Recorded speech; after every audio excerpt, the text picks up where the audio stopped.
Hands up who's pleased, the Grand Prix staying at Silverstone. That's not every hand. it's a bit of a worry. Two hands up. Well, it is for those 17 that didn't do it years. before.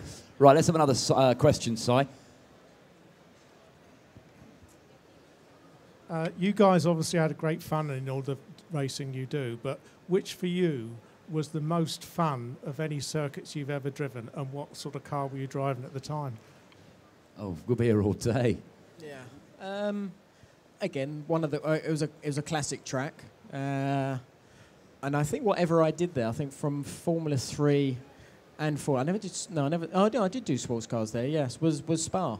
I always found Spa so exciting to drive. I think to me anyways, what they've done to a Rouge and Blanchimont. I remember the Blanchimont when they had the barrier down the side. I enjoyed that because that really got your attention. You really had to focus on it.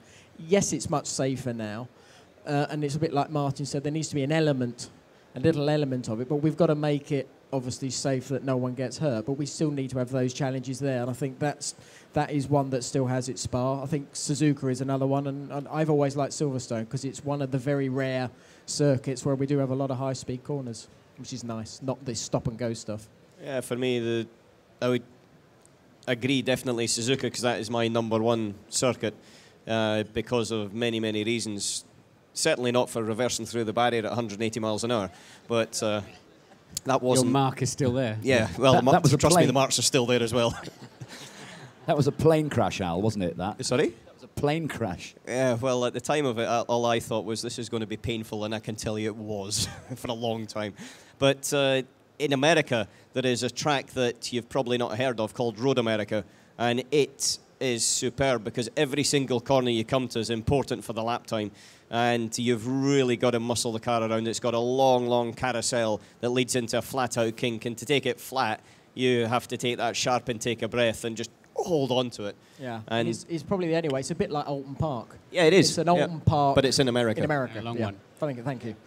The hardest thing I've ever done is the Rally of Great Britain, and where the track. We noticed. I did manage to hit a tree both times, but the tree jumped out, and because the track changes, you wreck it in the snow or in the daylight, and then you do the stage in the rain or at night or so. It's scary beyond belief. My favourite track's Macau, where we drove in Formula 3, which is part Silverstone, ran a reservoir, and then part all the little around the Chinese houses, and it's just incredible. But Spa, Monaco, Silverstone, no doubt about it, all the usual. The ones with the high-speed corners, they're the ones that are going to appeal to the drivers. Yeah, but you listen, Spa, Silverstone, Monaco, Suzuka, Road Atlanta, Macau, they're all the old and historic type of circuits, yeah. Le Mans is a great racetrack. What about closer to home, Martin? Cadwell was pretty hairy, and I know you can only go sort of up to 2 litre, but it was on the British Formula 3 calendar when you were doing it, wasn't it? Yeah, it was. I never know how Senna didn't break his leg there, actually. Not that I wanted him to, but it would have helped the championship a bit at the time. But at the bottom of the mountain there, it was extraordinary how he got out of that car. But it's a wonderful racetrack, still is. I like to see motorbikes going around Cadwell Park, actually, as much as anything. But Alton Park, I mean, the tragedy's Donington, isn't it? I don't know if we've lost Donington or whether it'll be recovered and turn into a racetrack again. But now we have, Thruxton. That's a pretty scary place, isn't it? Brands Grand Prix circuit, magnificent. I like Snetterton. There's only 7 corners. I don't make so many mistakes there. Nobody said Knockhill yet. That's the funny thing. You might have to if you're doing BTCC next year. Get up to the sunny sides of Knockhill. Ingliston. Ingliston, I kind of remember a picture coming out in Autosport about 3 years ago, me standing there in about my 3rd ever car race, looking at the car as the race is still finishing, and I've only got one wheel pointing, in fact only one wheel attached to this Formula 4, and the other 3 wheels are somewhere near the airport about 30 miles away. Right, let's have a couple more.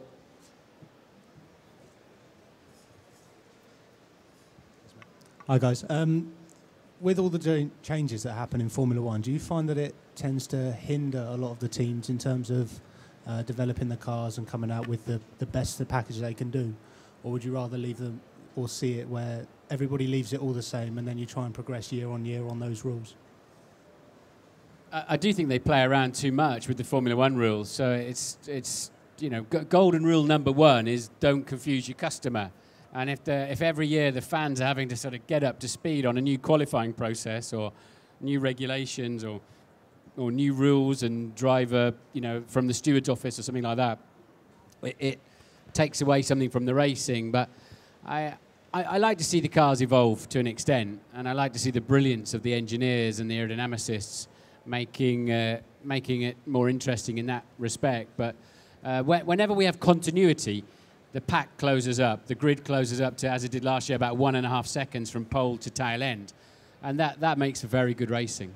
Yeah, no, I think we've had a bit of continuity, but there was just a bit of a sort of a void in the middle. Is obviously because now the development has gone to slicks, which is nice to have them back, which obviously we used to have, and obviously it's gone back again to having the big fuel loads as well. So things have sort of, strangely enough, has actually gone around in a circle and gone back again, and it's going to make it very, very different, as I said earlier on.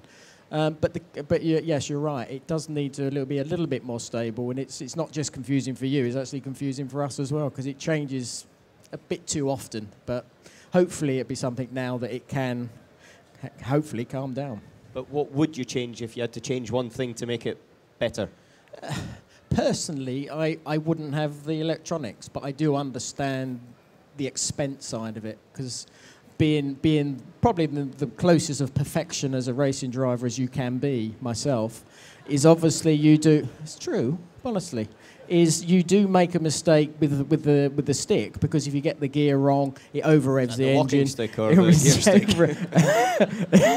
It's getting close, I tell you. Well, these damn feet. Anyway, where was I? Oh, yes. Technology. If you make a mistake, you buzz the engine, which does cost a lot of money to do, and it could cost you a win in the race, for example.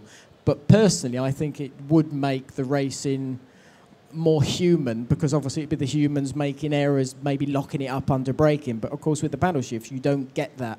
Everybody's doing it at the same place. But I do understand as well that there is a financial side to it at the same time. But if I could change something, I would put the old sticks back in. Yeah, Dean Smith, who won the Young Autosport Driver of the Year brilliantly, was telling my son Alex that he's never raced a car where he had to change gear. It's all been paddle shift. But, the trouble is most road cars now, you have another way of changing gear in many of them. And should Formula One be the technical cutting edge? Well, it doesn't have airbags anyway. It doesn't have ABS. Doesn't have an iPod player, for goodness sake, in a Formula One car. So some people would need sat-nav. Yeah, exactly. So it's a difficult one, but I tend to agree with you. I think the cars should be a lot more simple. I mean, just look at NASCAR. They get it right. They've really survived this recession better than any other racing series in the world because they're trucks, basically, and they keep it simple, and the fans love it. They make a lot of noise. They move around, and the cars slide. The drivers make errors, and I think you've got to keep it simple sometimes. NASCAR is a brand. It's not a championship. They let the guys in. They go, there's caps, T-shirts, stickers, hats, models. You can go into the paddock. Why doesn't Formula One do that? Well, that's one thing I think I would change as well, is that, in reality, there's a very, very few opportunities for people to come up and have situations like this, or to see a car up close, or to get a driver's signature. How many, at a race meeting, how many people could come up and get Jensen's autograph as a world champion? And, so from that point of view, I think it has got to be more open. That's where NASCAR has been very good, that it's opened up the accessibility of the drivers where they have to sit down and sign 100 autographs, have to, by their license.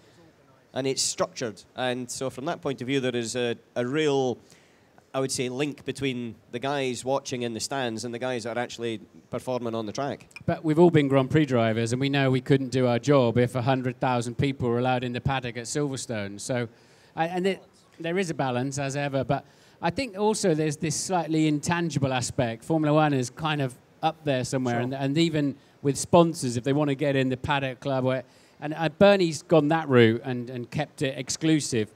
And it's worked for Formula One, but I know it's frustrating for the fans because they want access and they want to know what the drivers look like, sound like, and, talk to them and just understand who they are.